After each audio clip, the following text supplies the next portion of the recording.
This podcast you're about to listen to is an interview that I did with Charley Tichenor, the Facebook disruptor. And he has a crazy story from heroin addict and pizza boy to managing over $1 million a day for Nissan, and now he teaches how to do tons of this stuff. Charley's gonna break down what he calls his one campaign blueprint, how they're leveraging broad for massive scale, how they're being incredibly simplified and very focused with their advertising in a way that doesn't take 1 billion hours to manage. And then he shares his very strong feedback on some metrics like return on ad spend, ROAS, what so many of us in the advertising world know and love, and so many people flaunt it around. So please enjoy this episode with Charley Tichenor.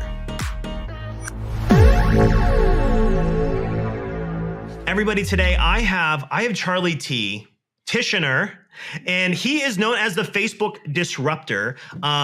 And whenever I bring someone on that is like super nerdy and super talented, nerdy in a good way, and very talented, I get really excited because, especially when it's someone that I've actually followed for, you probably don't know this. I followed you for like 6 months now. I was first introduced to you by the founder of Zero Shoes, who I had on my podcast. I was at a marketing meeting at the round table with their whole marketing team. And he's like, have you heard of this guy named the Facebook disruptor? And I'm like, never heard of him. And this back in October of last year. And he tells me, you need to check this out. So we check it out. I get on your newsletter. I follow you on Instagram, and I've been watching all your stuff. And I'm like, I put you on my wish list of people to get on here, man. So I'm excited you're here. But for everybody listening, I'm just going to lay out the rap sheet real fast so you kind of lean in and listen here. Charley has over a decade of experience in Facebook ads. Oh, that's a lot of experience. Over $1 billion in revenue driven. He has a client list of different 8, 9-figure direct-to-consumer and some SaaS brands. He has worked with brands like CBS Television, Domino's, Nissan, Jamba Juice, and New Balance. I bet your dad is so proud. New Balance, man. You even got to do some stuff. I was part of I don't know if you remember, about 5-6 years ago, New Balance tried to get younger. Okay. Like, it used to be like the Mall Walker brand, and then they tried to go to like late 20s, but I was behind that. We got into like 35, 38. But yeah, that was, at the same time I was doing Disney stuff, and I worked with Activision and, Levi's and Apple. And, I used to be, wow. I was supervisor of the LA office at Omnicom Performance Media, called Resolution Media. So 7-figure daily budgets for just a ton of evil international conglomerate companies. So it's been a lot of fun. That's amazing. So now you call yourself the Facebook disruptor. Why do you call yourself that?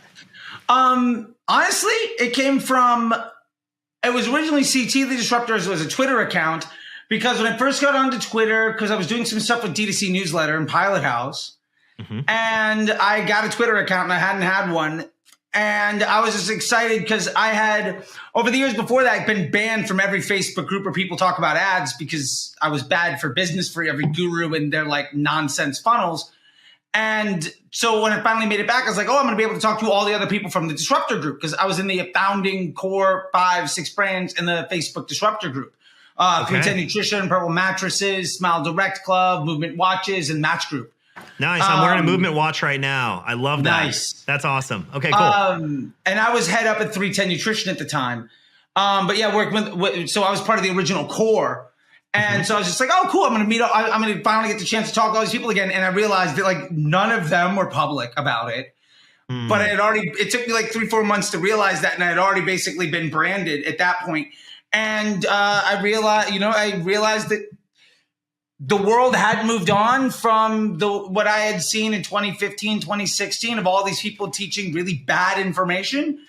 And so a lot of the things that I had brought were apparently really disruptive to bad thinking. And so I just kind of leaned into it. And to be fair, like it fit. And I try to say that as it's not there to be, I'm not trying to be, I don't want to be what I guess, argumentative or try to be contrarian. I instead want to focus on helping people think in a more productive manner than the myopic view that most media buyers have been taught to, because they were trained by somebody that doesn't know how Facebook works or don't care about business's bottom line as a standard operating procedure. And I think let's actually care about things that matter instead of the ego of the marketer. And that's going to make marketers a lot stronger and help prevent a lot of the damage that's been done by most marketers to most brands. Wow. It's pretty crazy. I agree with I love that. I think that's great. I think there's just so much. The problem in the marketing world, because we're both in it, and you've been no longer than I, is the ego is like the largest thing. I can't stand it. So when I see you'll never see me in front of a car in an ad. You'll never see my ads are goofy, us like having fun and doing stuff and your stuff that I've seen is very similar. So I love that you've really stayed true to that. So something that I watched not too long ago, and I think it was like a week and a half or 2 weeks ago. So you released a video and you called it From Delivering Pizzas to Running Ads for Nissan. Yeah. And I know in that at some point, I'd love to for you to just take us back a little bit here. Because I know at some point you were a heroin addict, a pizza boy, and now you've gone on to not only work with big brands, but now teach people how to do the same thing. How did those worlds even connect? Can you just bring us through that story to where you are now? Yeah.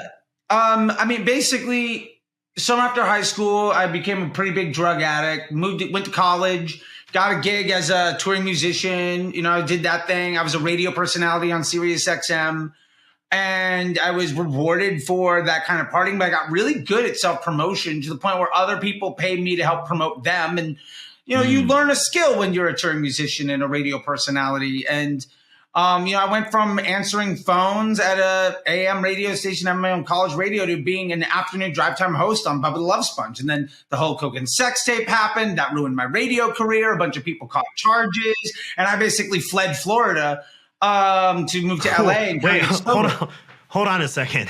Yeah. Let's just rewind real quick. What happened there? Hulk Hogan sex tape. And how did you get tied into that? Tape. Bubba the Love Sponge filmed Hulk Hogan having sex with Bubba's wife, and they were in on it. It was like a Florida thing, whatever, and no judgment.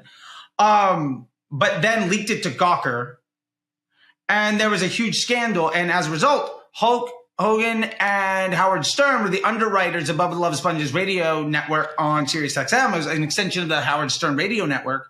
And as a result of that happening, they were just like, well, we're going to pull our funding. And I went from being an afternoon drive host with a couple million listeners around the world to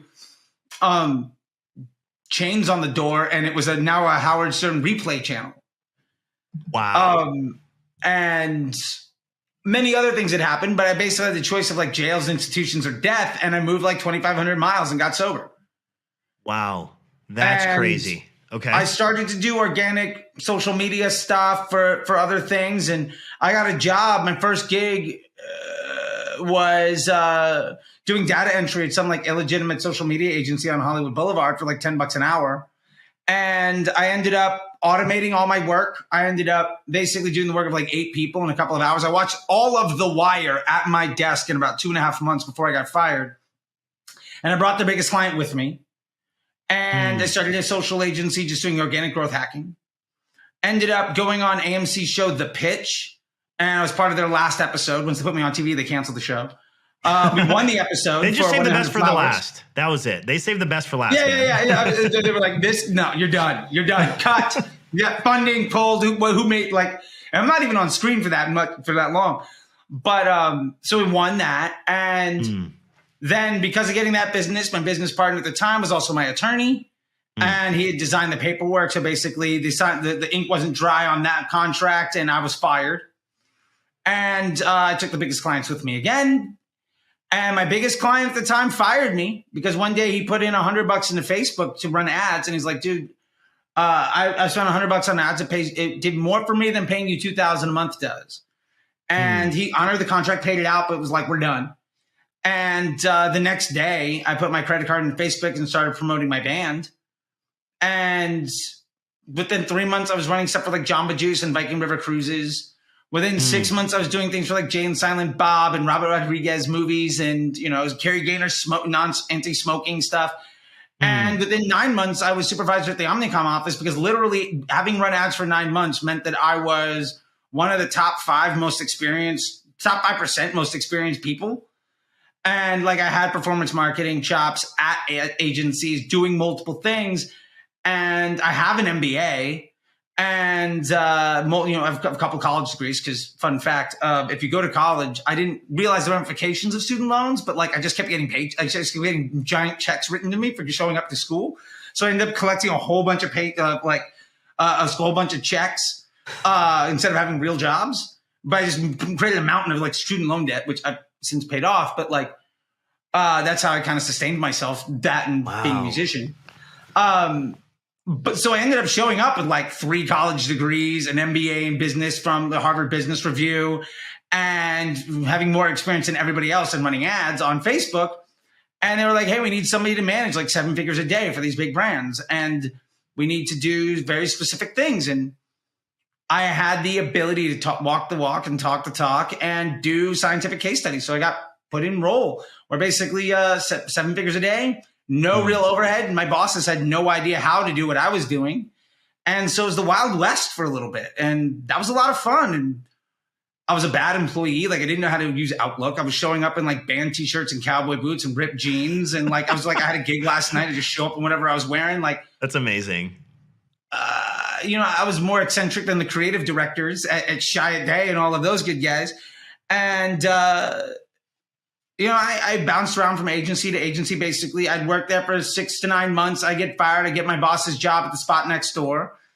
And eventually I went client side, vendor side, and really just had a huge, just very round experience to get me to that place. And now I've been in a spot where, over the last 5 years, I think I'm personally a partner in my 4th business that's going to go from like they brought me in doing $50K a month a year and a half ago, and now we do $1 million a week.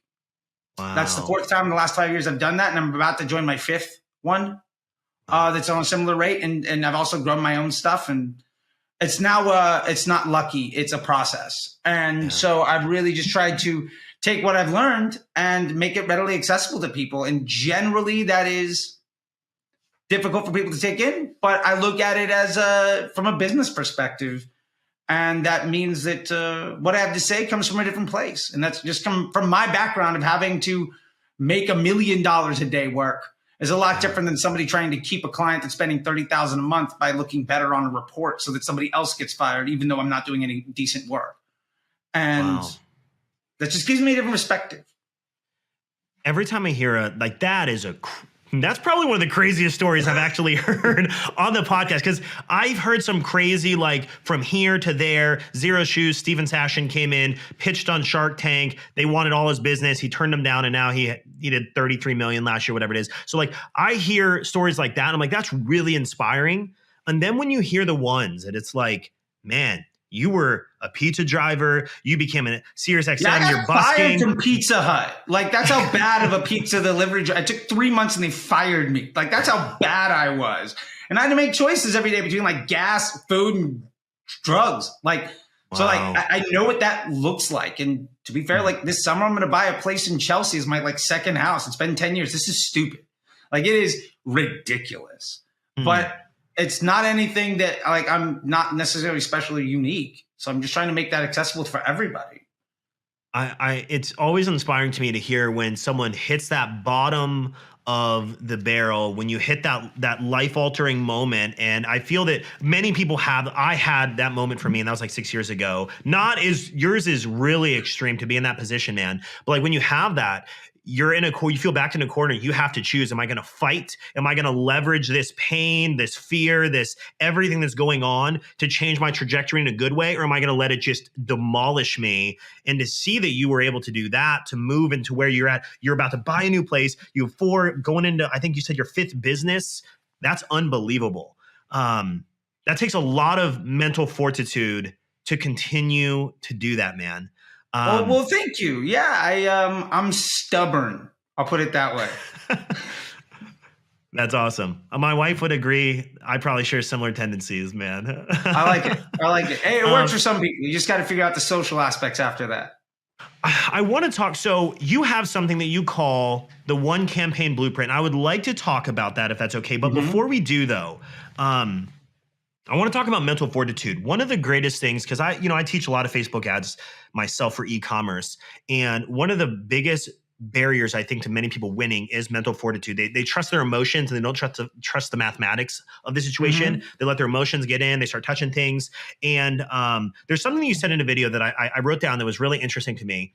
And you said, if you spend $1 million a day, you go to sleep and you make a mistake with a comma, that's a $50,000 mistake. Yeah. That takes a lot. Like, could you speak to like what type of mental fortitude do you need to have to be an advertiser and to win at advertising? Do you have any advice on that? Because I mean, $1 million a day, that's a lot, right? Like most people listening to this are not going to get to that point.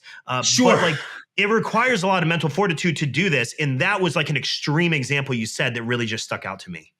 Yeah. I mean, I think there's something in there's a certain level of, I think good entrepreneurs have dumb confidence. And to be fair too, I think a lot of anybody that excels, great athletes, great musicians, like you can't be that good at something if you're not willing to say, yes, everybody knows this is everybody knows this, like you're not going to be whoever it is. But like, the only people that stick with it are the ones that ignore all of that. And like, when I first did it, the first like week or so, like I think I would never sleep more than like 30, 45 minutes at a time because I'm terrified. Right. And then it's sort of like, I think the fear is a lot more damaging emotionally, mentally, and like physiologically than actually having it happen. It's like getting punched in the face. The fear of getting into a fight is so much worse than actually getting hit. Like you get hit and it sucks. But the pending fear of that happening forever and just avoiding that is so much more damaging to who you are than it actually just happening and moving past it. And I was lucky enough that, in that first 7 to 10 days, I legitimately made a mistake. It was like a $53,000 mistake on an ad spend for like, I think it was Wheel of Fortune during Sweeps Week. And it was nothing other than just like, like a typo. Wow. But like, I mean, when you're spending $1 million a day, a typo can do that. You know what I mean? Yeah. Because that's also like nothing. I mean, like if you're spending $10 million a week, $50,000, oops. Yeah. Oh, well, like it's, and that's staggering. But like, it takes that spot. So I've ultimately had these spots of what I like to do is address what is the biggest fear? What is the biggest obstacle? And then can I obsess over overcoming that and really trying to take on whatever that thing is so that I can move on to the next thing? Because the honest truth is there's always going to be the biggest fear. There's always going to be the biggest obstacle. And also, like, as a kid, like if my parents like, oh, I'm going to take away your toys or whatever it is, something else became the most important thing. Like no matter what it is, something will take that slot. But if you can address that biggest thing, every time you overcome it, you're going to get more and more momentum and take big leaps forward. And you're never going to be able to move mountains if you worry about the pebbles. If you're just trying to do all the small little things, you're never going to get anywhere. Wow. Yes. And, and I say like, I just, I did another video about like $50K a month, how to get to that place. And what I realized when I was at the ad agency is the people I was working next to at Omnicom or wherever else, just because we mentioned them earlier, if they did a really good job, they might make an extra $1,000 a month next year. And that's amazing. But we made a 20% commission on a 7-figure daily spend. I was generating a couple $100,000 a day in revenue. And I was getting paid $75,000 a year. Wow. Like that puts perspective into just the magnitude of everything. And so for me, what that did was, it numbed me to the fear of the failure because the reward of embracing that and then overcoming it was so much more.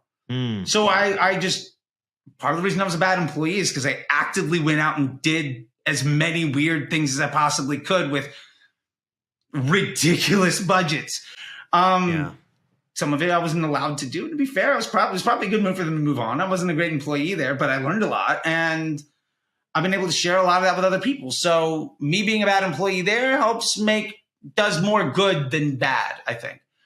But the mentality of, I almost kind of got fatalistic. I was just like, I'm going to screw up. There are things that are going to go wrong and I can't plan for them. So let me put myself in the place where I have the most to gain. And then it becomes a game of just overcoming that biggest barrier. And that is massive. I don't know any successful people that don't get to that place by obsessing overcoming the bigger problems. The avoidance of solving the bigger problem doesn't get you anywhere. That's good, man.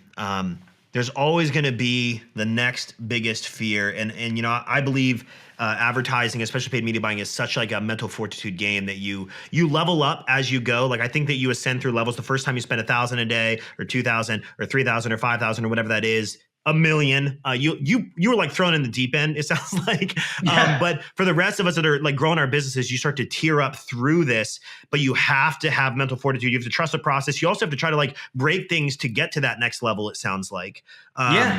Which if we could, I'd love to, let's segue into the one campaign. Like if we're going to get a little tactical, sure. You've run a lot of ads and I've seen this, or you've run a lot of ad spend in your experience. And I have a lot of different campaigns going, a lot of accounts we manage, different types of campaigns, et cetera. But I've been seeing this ad for a course you have called the One Campaign Blueprint. Yes. You'd be willing to share that with us a little bit? Yeah, sure. I mean, and at a very high level, basically what we're talking about is Facebook's a machine learning algorithm. So what are you teaching it? And if you are looking at Facebook as an investment portfolio, like an investment banker, why are you investing in places that aren't the best investment for your business? Maybe I want to invest where I'm getting 20% return versus a 5. So every time I invest to get a nickel, I'm losing 15 cents because I could be getting 20 back. Or maybe I want to invest in the 5 because I can do it at 10 times the volume of getting a 20% return back. Mm-hmm. And if Facebook's a machine learning algorithm, how do we design ourselves to best take advantage of doing that one job really well? And even at $1 million a day, I can tell you that I didn't run out of opportunity. And that's back when CPMs were like $2. So like, woo. Oh man. The glory days, man. And that was before, to be fair, too, there was no pixel. Like there was no such thing as a conversion campaign at the time. Like I remember when the pixel came in, and to be fair, that put more people out of work than iOS 14 ever will. I feel like I'm just sitting in like my grandpa's living room, and he's just telling me stories about the good old days before the pixel and the good. Yeah. Because I wasn't advertising them. The pixel was around when I started doing it. Gotcha. So then we get into, okay, well, if what we're going to do is say, I'm spending 300 a day, I'm spending 5,000 a day, I'm spending 50,000 a day. How do I make sure I'm spending as much of it as possible for the single best investment for my portfolio? Which is really just amplifying my business model. Jordan's is by no means the best selling, is by no means more than like less than 1% of Nike's revenue. Like the Big Mac is way down the list of where McDonald's makes their money. Right? Like the Corvette isn't what Chevrolet pays its stockholders with, right? Like that's not, but you lead with what gets people into your business. And so with that being said, I think so many people make the mistake of having, well, I'm going to promote 3 offers. Why? 2 of them are objectively worse for your bottom line. And I do see people saying, well, you've got to promote all the things in the store. And I know a guy that's very popular in this space that's come up with this concept of contribution margin by ad and all of this stuff. And my point to that is like, you have no idea because you also don't know where anybody is in their customer journey. You also are chasing a lot of things. And the reason your accounts are unstable, the reason your business is so dynamic is because you're feeding into it by you're trying to solve lack of confidence and instability by introducing more instability. Like the more creative testing you do, the more you're investing in things you don't have confidence in. Like you're hiring more employees so a larger percentage of your work getting done in your business today is by people on day one. That's not how you're successful. Yes. And if you know one thing makes you if 80% of your money comes from 20% of your product line, why are you promoting the other 80? Oh, it's a liability. Hallelujah. And that's not the role of Facebook. So in the campaign structure, how do we best leverage Facebook's AI to become a good business partner to Facebook? Because ultimately what we want to do is position ourselves to be the best business partner to Facebook so we get the highest quality impressions. So we show up as second in the newsfeed, not 10th. Like if you're if you're above the fold on Instagram, that's earned and it's cheaper than being 15 minutes into a doom scroll. So how do we become the best business partner so we're getting lower cost inventory that's higher quality, where we don't have to change things out all the time, because then also our machine learning algorithm is getting better and better at understanding how to treat this individual type of user. Which means also we're get better and better at our email flows and search and site optimization, because we're not changing the type of person walking into the store. So the more campaigns you have, inherently, the less stable and projectable your results are going to be. And the more futile any efforts are in optimizing your efforts after the click. So like if you have 5 campaigns running, it is infinitely more difficult to fix what happens after the click in your business than if you have 1. So with that being said, what I teach in that is really how to get down to that one thing, what that can look like. And I'll give it a sneak peek. This is like my famous, at this point now, like sticky note. I had some guy come to my house. He's like, can I take a picture with the sticky note? And I was like, yeah, sure. So this is our one campaign. We have one ad set that has our winning post IDs. Proven constants. They might not be the best ads in the world, but they're the ones that earn the most spend, that have the most stable output. And we also know where they sit in the funnel by measuring their CPMs and their frequency. We know that some of them are prospecting, some are retargeting, etc. Then we have 1 or 2 dynamic creative tests following 3-2-2 method, which is something else we can get into at another time. We might not have enough time today, but Google 3-2-2 or ask ChatGPT. Apparently it's in there now, which is fun. It's nice to know that I've contributed to ChatGPT. And the idea is these are all targeting broad, so age, gender, location, and it's a CBO. And so basically any ad that gets delivery has earned that delivery based on the meritocracy of the end user experience. How good am I as a business partner to Facebook? And then if I'm a good business partner by giving people content they want to see, and that positively moves the needle across my entire business, my unit economics of the acquisition of revenue, then it's good. If it doesn't, then it's bad. And the more complicated your ad account, the less likely you are to be able to point to any one ad and say, well, the ROAS on this is great, the CPA on this is great. And I'll say, great, what happened to your bottom line because of that ad? Well, like, I can't know because I'm running all this other stuff. Like, okay, so what you told me is you're spending a lot of money and have no idea what anything's doing to your bottom line. That to me sounds terrifying. Right? Like if I'm spending $10,000 a month and that really matters to me, if I'm spending $10,000 a day and that really matters to me, and you can't tell me the impact of any one of those investments on my overall efficiency as a business on the acquisition of revenue, then what are you doing? Because like you telling me that you have no idea what you're doing, and you're trying to just kind of measure these amorphous things in some way that you can't describe to me. So as a business owner, I'm looking at it and saying, I'm giving you my money to manage what's going on, and you can't tell me what happens as a result of it. To me, that is a negligent financial manager. And sadly, that probably represents 95% of people running Facebook ads, which is why 90% of ad agencies fail 90% of their clients. Yeah. So the one campaign blueprint talks about that stuff.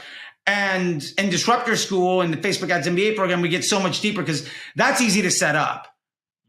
It's now what do we do with that information? Because Facebook is software, so it works the same for everybody. That is the most efficient way of managing your ad account like an investment portfolio to leverage machine learning for stability, where you have an appreciating asset, so your ads only get better if you don't touch them.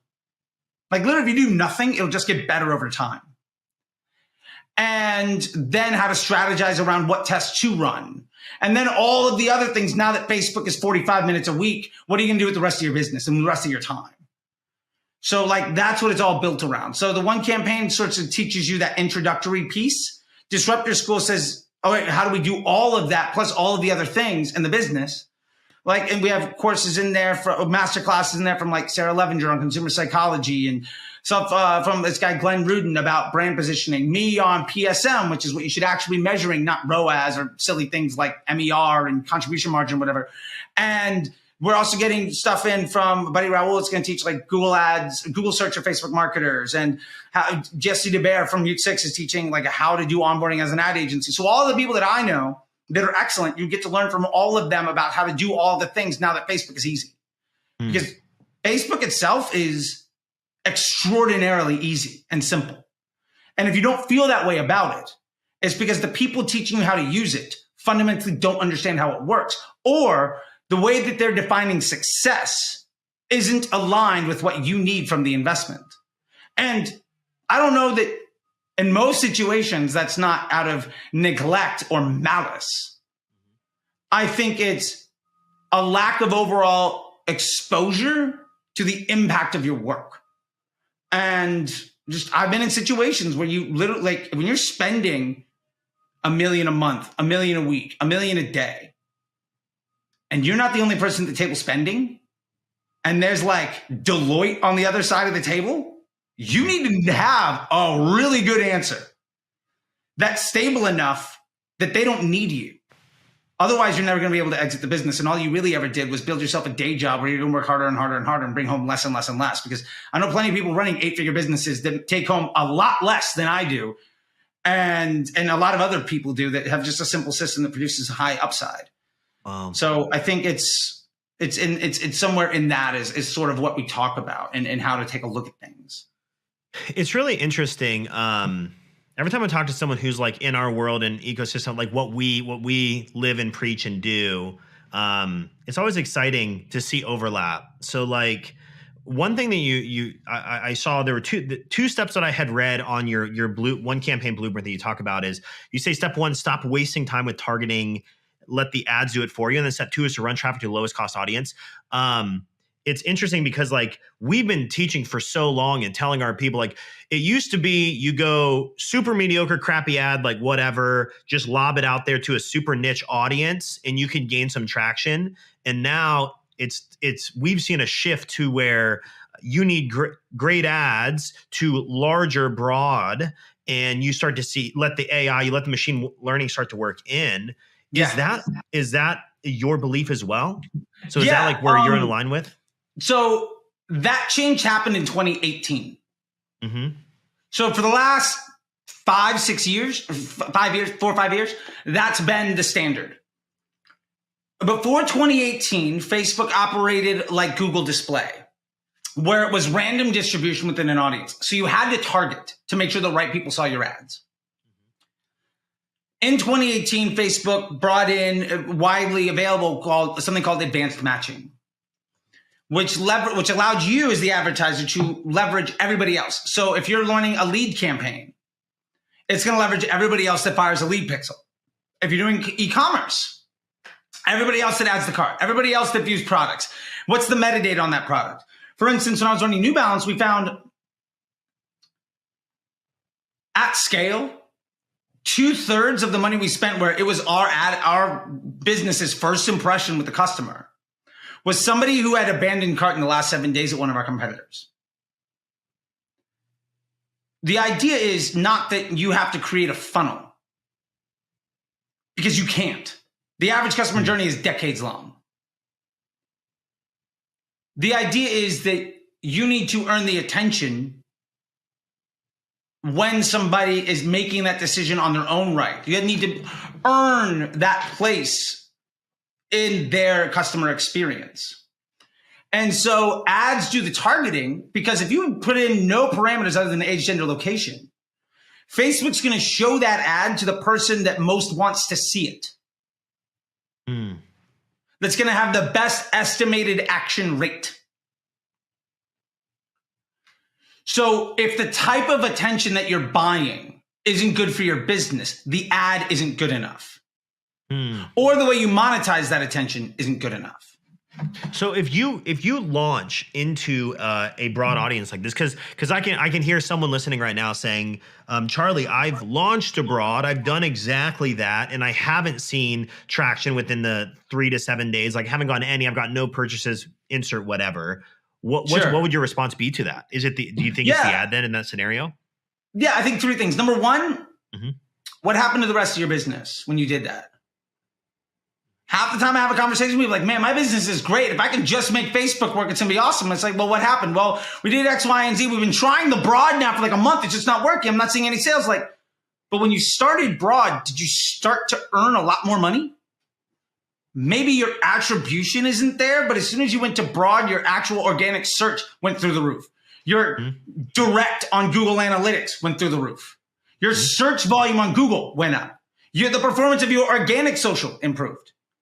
Facebook is a business model amplification device. It just says whatever you're doing, it's throwing more volume into whatever you're doing. So I don't care if my results look worse on Facebook, because that doesn't matter. The platform level performance means nothing. What matters is money in, money out. And so half the time that people say that, what they're really saying is Facebook's attribution isn't showing good sales on this, but my business is doing better. And so my thing is, why are you going to stop the thing that's helping you be more successful? Yeah, that's good. I think most people fall into one thing. They ask the wrong questions, they value the wrong metrics, and they define success in the wrong way. And so here they're defining success by valuing the wrong metric. The CPA of the ad, the ROAS of the ad, like that doesn't matter. That has nothing to do with business success. The other thing is, if you've been running interest groups and lookalikes and retargeting, the 2016 model of how to run ads, the thing that's been obsolete for 5 years, and you launch broad, you're not good at making broad ads, and you've trained the machine to need those training wheels. So you have to invest in teaching your employees how to do a different job better. And so don't abandon it right away. Start it at some manageable level. And then as it begins to outperform the worst thing that you have, let it take a larger percentage of your media spend. And it's at that point, it is legitimately just a numbers game on time until the broad is the only thing you'll ever need. And at that point, you can abandon targeting holistically forever.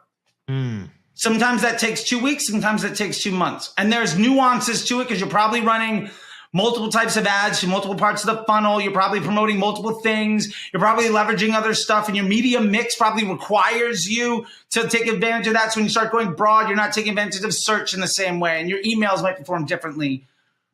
But you got really good at doing the job the wrong way.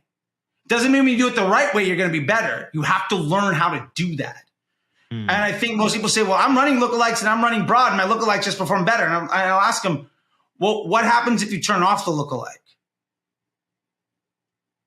If you stop stealing the high performance stuff in an audience that will depreciate, because that audience will eventually fatigue, which broad will never do. And you started to invest that learnings into making broad better. Instead of investing it into an asset to help it depreciate faster. Like a 1% lookalike is actually a 99% exclusion based on data that you probably don't trust. Like, do you legitimately trust Facebook's data on targeting on, like, do you think it's complete on the purchase information or like website visitors or any of that stuff? Like, do you legitimately want to exclude 99% of people that want to see your content? Because the data point that you don't trust, and you're going to find a 2 million person audience that looks like a data set that you don't trust to exclude the vast majority of people and expect that to be, as a depreciating asset, a good investment. Like, you're never going to get rich by buying stocks high and selling them low as a standard operating procedure, but that's how most people run their ads, and that makes no sense. You know, it's interesting you say that. I was going to say, so our experience with broad, is that the accounts that we work in that have some people, I hate the word seasoned pixel. I don't Sure. really like it, but you get the idea, right? A lot of people, the more we've run, the more spend we run, the larger the stacks of whether it's stacking things, the broader the audiences you can go until you get to that openness of it. I call them open, you call them broad. Sure. So like, it is interesting. You put it in a good way though, that like if you were to train your employees one way and then suddenly the next day you just switch to the other, there's going to be a negative result of that, right? So you have to like almost train them in. You're going to take these two or whatever. We're going to do a mass training. We're going to slowly train them into the new way. It's an interesting way of putting it. I've never been able to put it like that because we do see that I will say that some like newer brands that don't have, they're starting from scratch, let's say, nothing in their pixel broad. I've seen it annihilate them. Like and it could be their ads it could be their ads. And sometimes when they go a little bit more refined, they get that initial traction, but over time, we see broad and larger, like even stacks of audiences, like 238 million. It's pretty much the whole US if you stacked everything together. You can go, we've seen broader really work over time. That's a really interesting way of putting it though. And yeah, I mean, it's ultimately an investment. Like, do you want to run your business on depreciating assets that increase your cost of advertising over time? Or do you want to invest in an appreciating asset that makes it more and more stable and requires less and less management so you can work on what happens after the click? Wow. One of those is infinitely more powerful. And one of them will eventually, if you carry it out to the nth degree, make it so you can't advertise on the platform. That's an interesting It's a zero-sum game as far as I'm concerned. That's an interesting perspective on that. I like that. That's great. One thing you've said several times now, and I've seen your t-shirts and your perspective on ROAS. Let's talk about that a little bit because ROAS is flaunted like, oh, we get a 16 or a 10 ROAS or whatever, and they probably sell like one $50 product for $5 in daily ad spend. What's your hang up in issue with ROAS? Sure. Well, let me ask you this. What is ROAS? Other than return on ad spend? Yeah, but like how are you defining it? Just simple revenue divided by ad spend. Okay. So it's attributed revenue, which, to be fair, we're not getting attribution credit for everything, and multiple channels are taking credit for that sale. So it's non-incremental, highly duplicitous revenue that's not 100% accurate based around the average order value of a customer. And somebody could spend 200 today, they could spend 20, they could spend 2,000. So you can't control the AOV and you have no confidence in the data set. Divided by the spend today that it took to get the transaction, but how much did you spend to get that customer? Was it 5 cents? It could be. Was it $700 because you've been targeting them for 6 months? You have no idea. And then basically, so now you're using that as a data point to say, well, Facebook's bringing getting this credit, but is that actually even good for you? I've seen so many businesses get worse and worse and worse as the ROAS goes up because they're chasing profit margin on Facebook, but it's not incremental. And then they say, well, you can't really measure incrementality and attribution, this and that. I'm using different windows. None of that matters. That has no bearing on any actual business success or performance. Before digital marketing, people spent plenty of money, and it had nothing to do with a pixel, nothing to do with credit for the sale. Yeah. When you buy a car, it has nothing to do with the salesperson on the lot. But like, that's not why you walked into Kia today. You know what I mean? Like, so if the numerator is a number that is not absolute, that you can't control, that is not incremental, that you don't have confidence in, and you're dividing it by a number that doesn't give you actionable insight for future actions. At best, it's a retroactive efficiency measurement that we can't trust. So if neither part of the fraction is actionable data, why are we doing it? And at the end of the day, like, why are we even looking at ROAS anyway? It's to pick what ad to run, pick what ad set to run, what campaign to run. That's not how we should be managing the platform anyway. Like, we need to know, does this ad get more spend? When it gets more spend, what happens to the bottom line of my business across all marketing channels? Well, that has nothing to do with ROAS. There's plenty of times where the ROAS goes down because you're feeding top of funnel. Now you're searching direct and organic and email and everything climbs. So that's great. My point is, ROAS itself is a fictitious number built to help digital marketing companies take more credit for everybody else's work, and it's not actionable. I think if you focus on just chasing it, you can make your report look good. And if you're still in the game as a business evolves and just gets better, you're a rain man doing the rain dance at a used cars lot long enough for it to actually start raining. And in my book, that doesn't mean anything.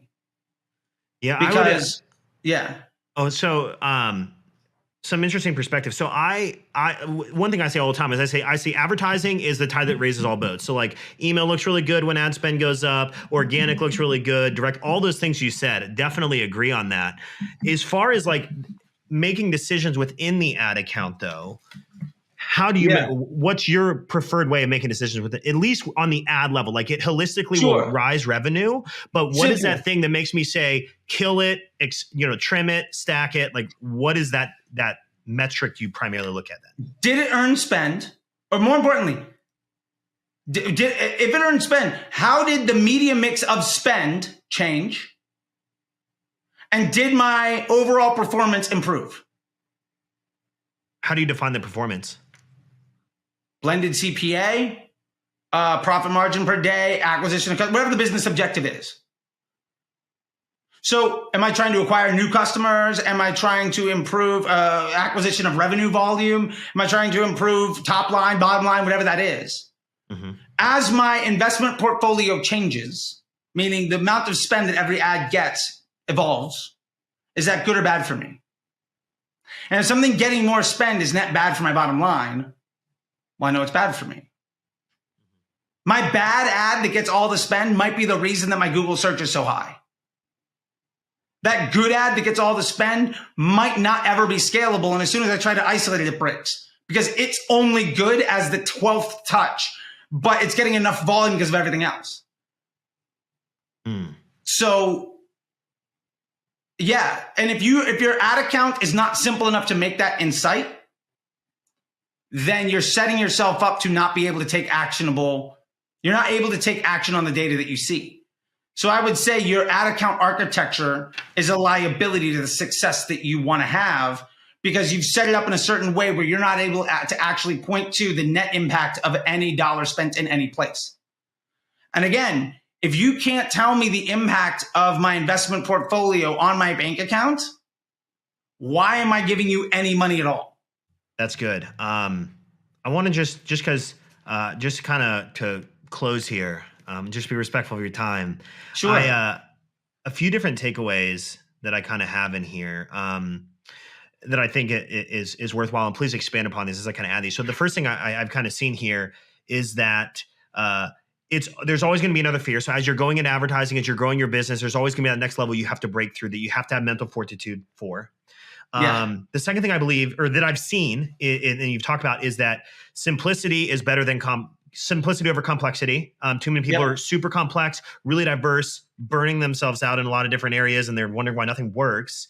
And then the last thing you said was really good. Is just you said net impact, blended CPA. Some will look at MER. Some are going to look at blended CPA. If no one knows what those are, go Google those. I would say MER is another fictitious thing that matters that has no bearing on anything. It's a fancy version of ROAS. MER has no impact on the efficiency of future acquisition. You can't take a marketing efficiency ratio and then project that out because tomorrow the unit economics of attention are going to change. So that also lacks any actionability, just like ROAS does. It's a higher level, so it's a higher quality lie, but it's also ultimately at its core the same ego-based metric that doesn't improve anybody. Like you'll never watch Shark Tank and say, "What's your MER?" Yeah.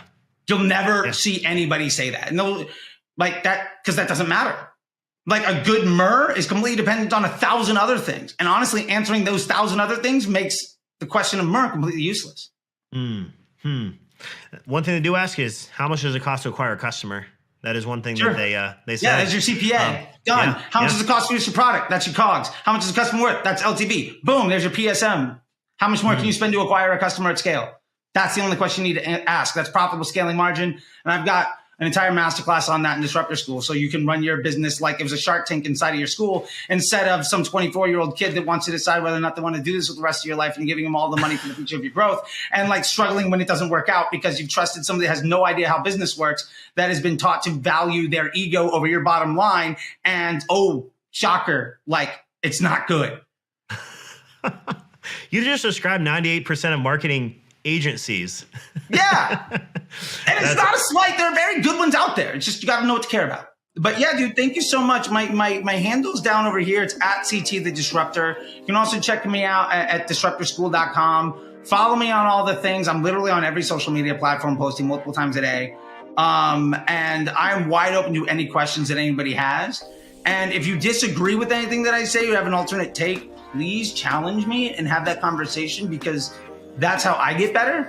And like, I'm very open to it and I love it. And as much as I give out, I'll take, and we'll go out for sushi afterwards. I love it.